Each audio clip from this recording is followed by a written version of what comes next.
Alhamdulillah, syukur kepada Allah Subhanahu Wa Taala yang memudahkan segala urusan kita, melancarkan segala pergerakan kita, memberi kita kesihatan yang baik, memurahkan rezeki kita setiap hari. Syukur Alhamdulillah ya Allah.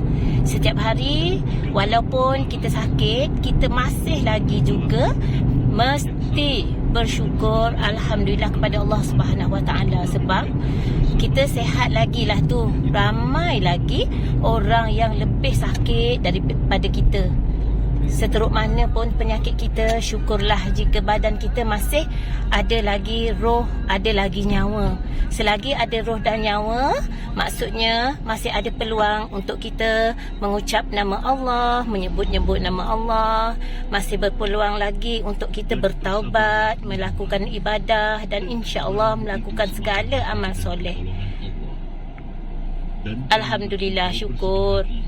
Setiap hari dalam hati kita, kita mesti fikirkan apa yang aku perlu buat untuk mengembirakan orang lain, memberi kebaikan untuk orang lain.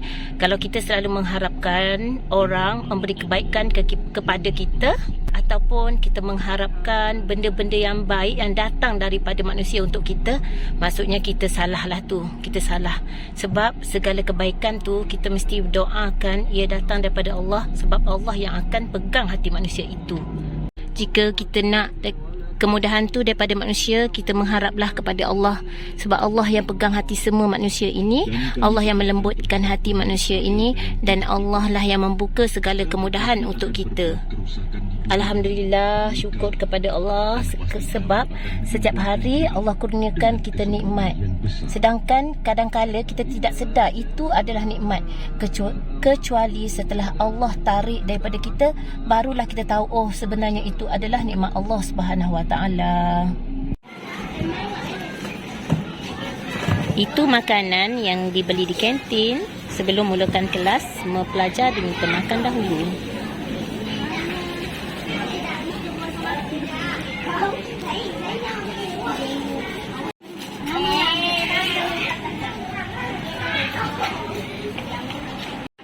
Buat makanan banyak-banyak, tapi Zul tak sempat makan di rumah. Macam budak-budak jugalah bawa bekal. Tadi ini roti sausage. Nak biskut ke? Ya? Makan je, makan. Kalau gula-gula macam ni pun cikgu mesti buka ni. Kalau tak buka, payah nak makan.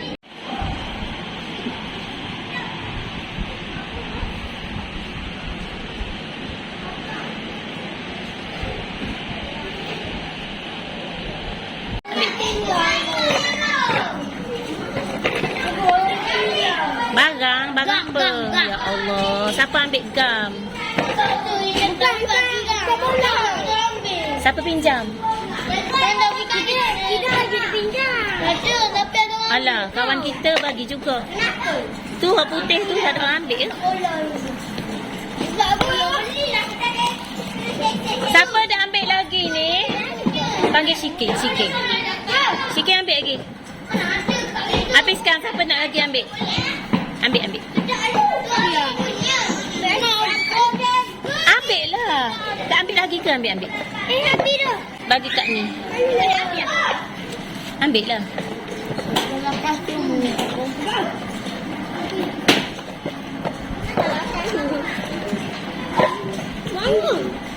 ambil semua dah ke? Asyak ambil tak lagi? Tak. Asyak ambil lagi biskut. Okey. Asyak tulis. Ni cikgu. Dia tak ambil. Siapa? Ni. Salah tulis. Dah habiskan. Boy, mana dah lah. Bagi kawan kita satu. Okey. Dah. Dah pesat je. Mana tamu semua orang dapat. Okey. Habis dah ke? Makan abuk tu pun ambil. Jangan. Ya. Makan. Cakap Alhamdulillah. Okey, Assalamualaikum. Waalaikumsalam warahmatullahi wabarakatuh. Bye-bye. Bye-bye.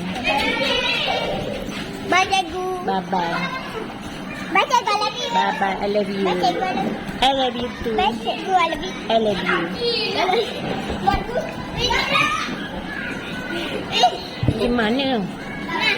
Bye. Bye. Kita balik. Kita balik. Hari ni urut sok mak hari. Cikgu tak tahulah kat mana. Cikgu rasa terselit dalam buku. Ha? Itu guna kata kalau molek-molek dah.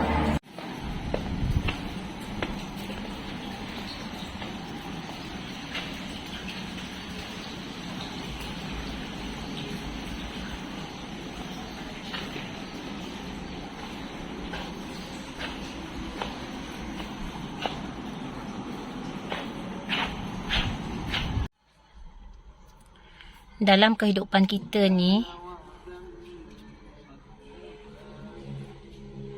semua apa yang kita dapat tak sama dengan apa yang orang lain dapat.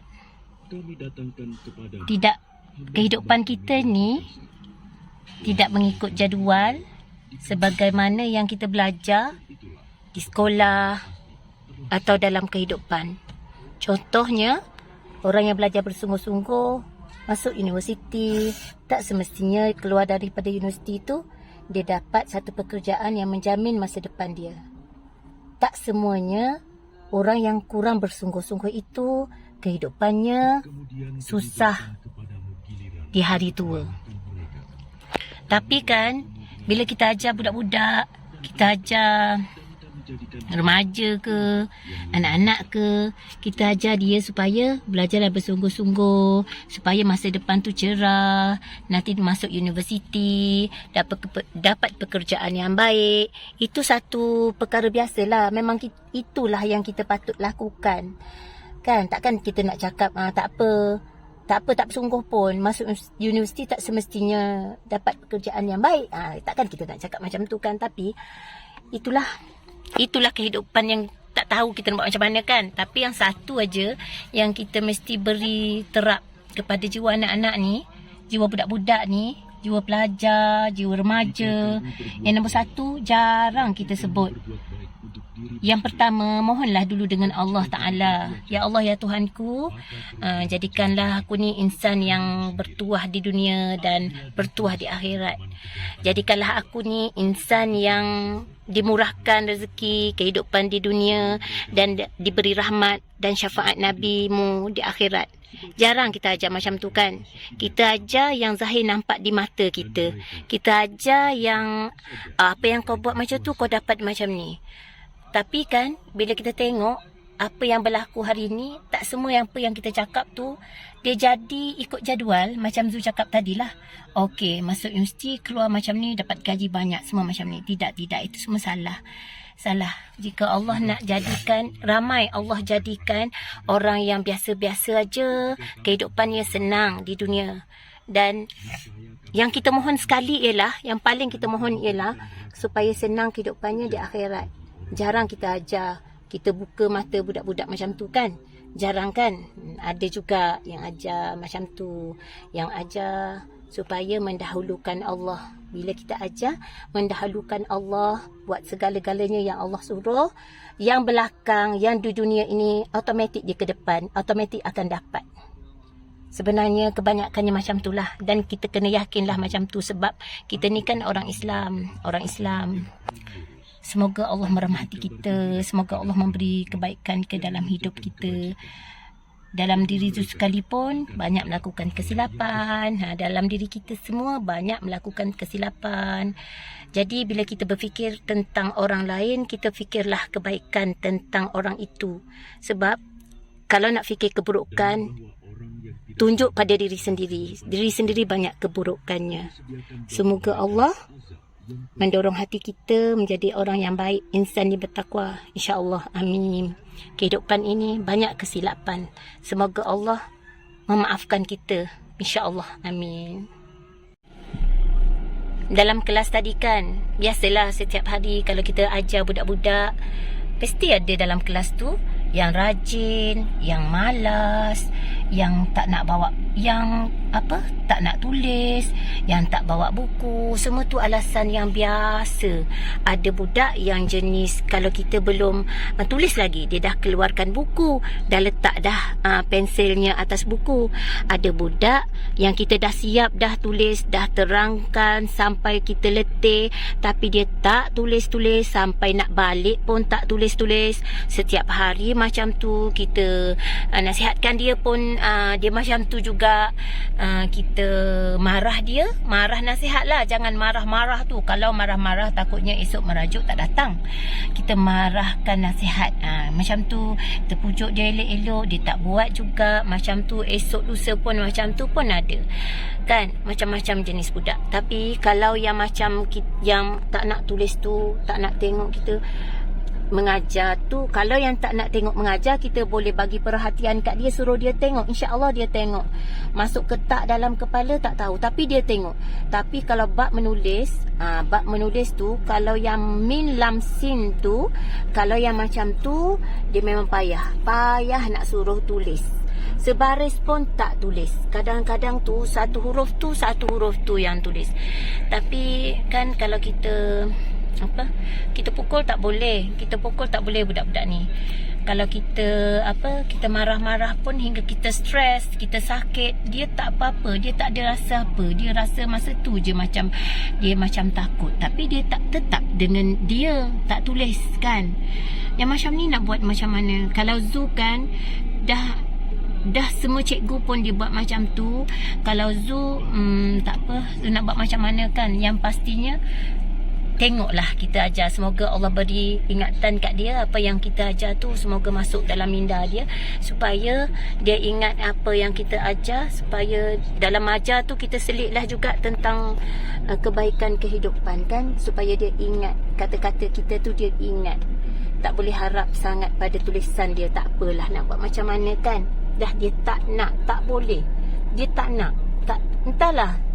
Siapa ada situasi macam tu kan?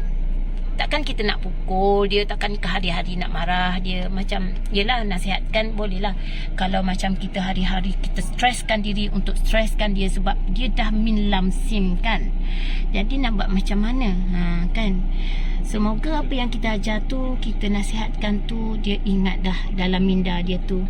Nak harap pada tulisan dia tu tak ada. Nak buat macam mana kan. Kita dah cuba